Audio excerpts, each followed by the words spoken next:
agar biz mana shunday hozir aytib o'tadigan yo'nalishda tarbiyalaydigan bo'lsak, albatta borib bu qiz hayotning kurashga bir nimaga erishish uchun faqat harakat qilish kerak degan xulosaga keladi. Yoshligimizdan qizlarni masalan ko'chalarni sipirib kelding, maladessan deydigan bo'lsa, kirlarni yuvding, maladessan deydigan bo'lsa, ovqat qilding, maladessan deydigan bo'lsa, o'yinchoqlaringni yig'ib qo'yding, maladessan deydigan bo'lsa, har bir xizmatiga biz uni mukofotlayversak va qizlarimizda shunday holat bo'ladiki, men har bir erishayotgan natijamga men albatta o'ziga yarasha xizmati bor ekan deydi. Juda ko'pchilik oilalarda qizlarni fitrati, mana qizlarimizni o'z fitrati, tabiati, fitratiga xos-mos tarbiya berilgan. Bu yerda ilm egalari shunday tarbiya berilgan.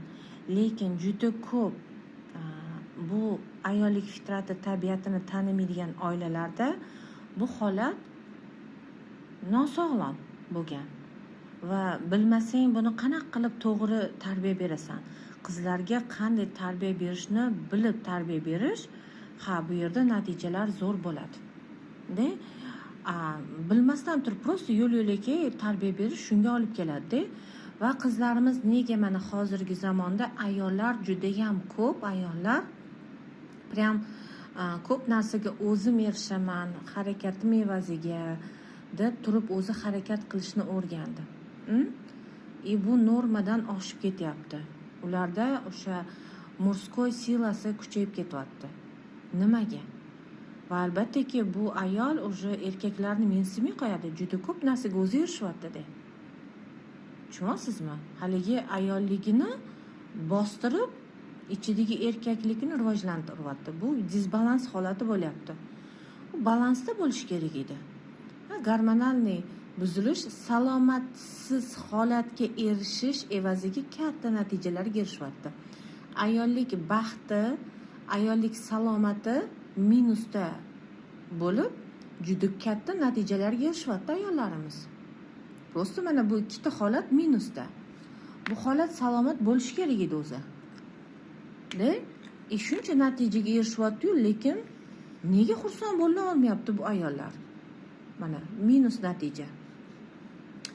Ayollik baxtini his qilmayapti.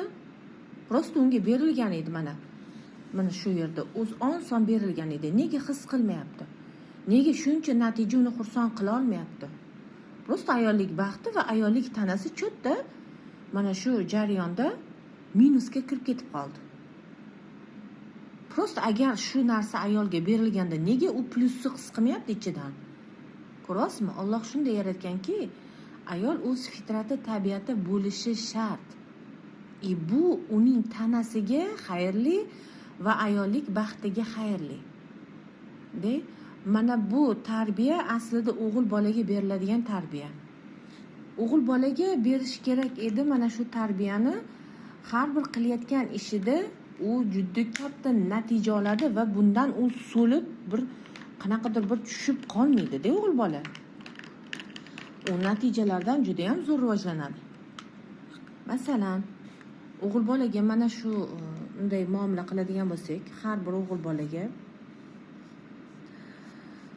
mana shu natijalarni sen masalan o'rningni yig'ding, maladessan, yerni chopding, maladessan, adangga qarading, masalan qarashding qaysidir ishlarda, hovli ishlarda, maladessan, onangga qarashding, maladessan, masalan darslaring qilding, maladessan va yana bir qancha ishlarni qilding, masalan magazinga chiqib keldi, yoshiga mos xos ishlar buyuryapmiz va bu bola mana shularga erishgandan u mana shu holatni rostdan his qiladi.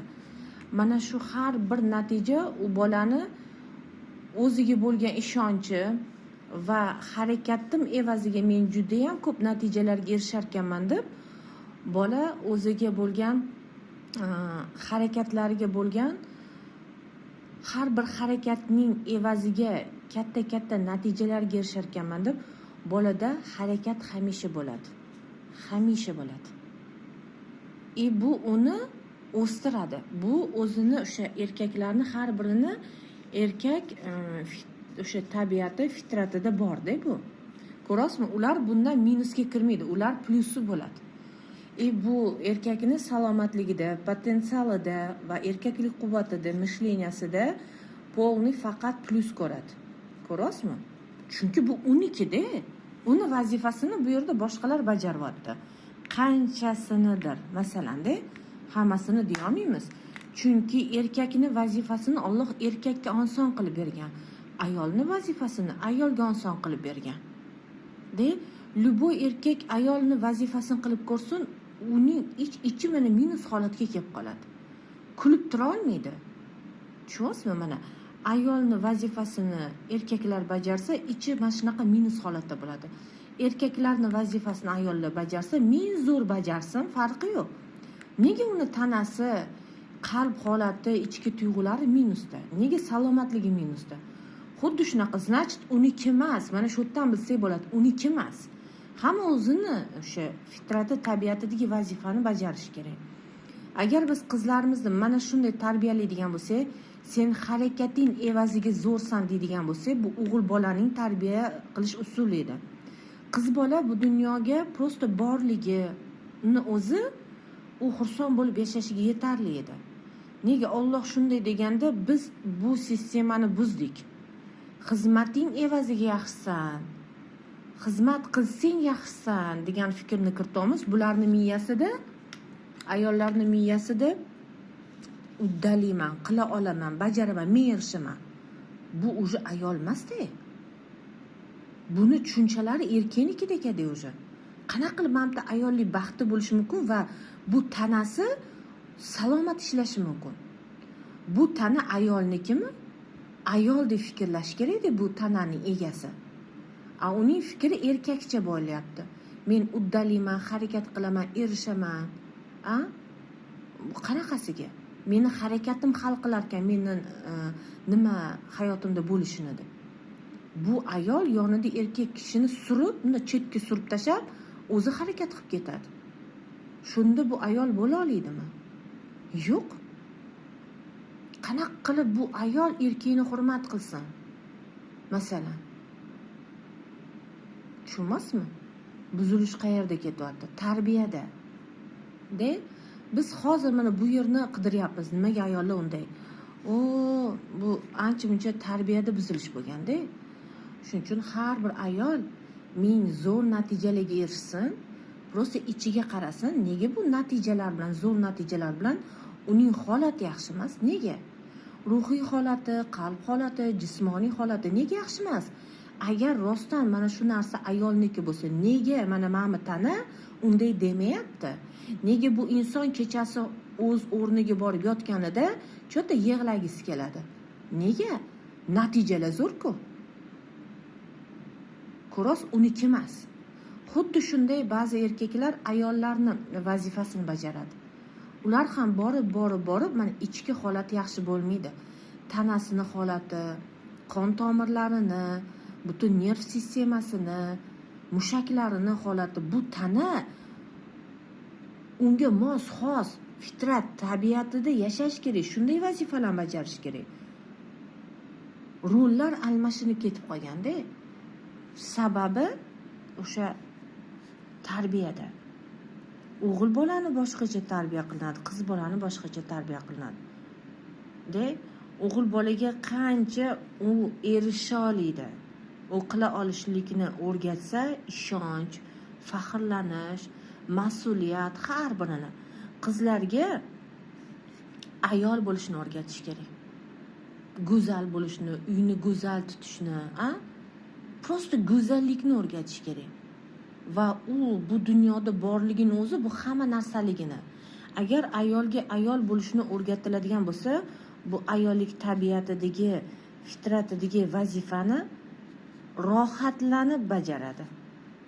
Tutapmas-da, rohatlanib bajaradi. Hamma gap mana shu yerda bo'lishida. har bir qilayotgan ishi unga rohat, huzur beradi. Chunki unaqa emas, hozirgi qizlarga yoqmaydi, ayollarga uy ishlarini qilish masalan yoki o'zini parvarish qilish, sochini shartta yig'di, shartta udobniy kiyim kiydi, taqinchoq ham kerak emas, chunki unga xalaqit beradi ishlashga, bu narsalarga erishishga. Tushunasizmi? Unga yoqmayapti ayol bo'lish. Unga mana bu marralarni erishish, vaqtinchalik chala o'ylayapti, mana bu marralarni erishish. Hop erishdi deyli, hop bir qancha yutuqlarga erishdi. Nega bunday holatda? Nega? Nima undadi bunga? Ichidagi tuyg'ularni tushunmadi. Har bir ayol prosta bu dunyoga kelgan o'zida hamma narsaga erisha oladi. Prosta ayol bo'lgan, boshqa rolga o'tib ketib qolmagan. Ayol bo'lishing bilan hamma narsa senga oson keladi, oson. Mana shuni unutma, sen ayolligingni unutmasang bo'ldi. Hamma narsa senga oson keladi. Ayolga ayollik vazifasini bajarish juda oson bo'ladi. Juda ham oson. Hamma gap mana shu yerda. Erkakni erkak tabiati, fitratida tarbiyalash, ayolni ayol tabiati, fitratida tarbiyalash. Endi kim bunday tarbiyani beradi? O'zi mana shu narsani tushunadigan odamlar. Tushunmaydigan odam qanaqa tarbiyalaydi buni? To'g'rimi? Nima deydi bizda o'zbeklarda ibora bor-ku? Qush uyda ko'rganini qiladi. Shu uyda ko'rganini qiladi. Onasi qanday bo'lsa qizlar shunga qarab ketadi. Otasi qanday bo'lsa o'g'illar shunga qarab ketadi. Va xuddi o'sha holat nusxa olib yashash. Ilm bilan birinchi poklanish, poklanish va ilm bilan biz juda katta xayrli, nurli natijalarga erishamiz. Ilmsiz o'zi emas. Ilmsiz bu narsalarni tushunish, bu narsalarga amal qilish o'zi emas. Shuning uchun bizga har birimizga ilm kerak. Poklik va ilm.